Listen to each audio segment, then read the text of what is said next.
गुरुवारी सर्वत्र बुद्ध पौर्णिमा साजरी केली जाते। याच बुद्ध पौर्णिमेनिमित्त कोल्हापुरातील एका कला शिक्षकाने अनोखी कलाकृती साकारली।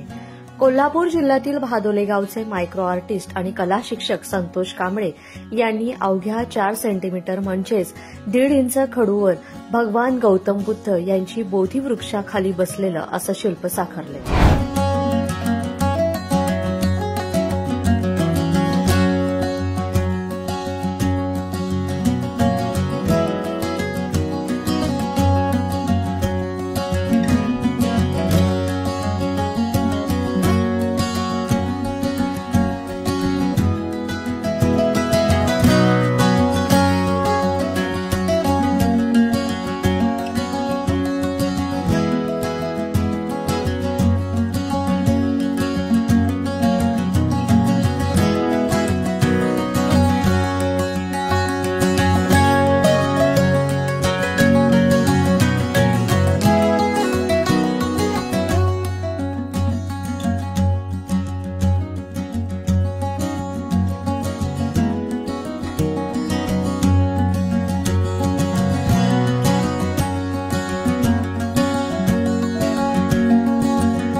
नाजूक असं खडूवर काम करत कांबळे यांनी आपल्या कलेच्या माध्यमातून गौतम बुद्ध यांना अभिवादन केलंय।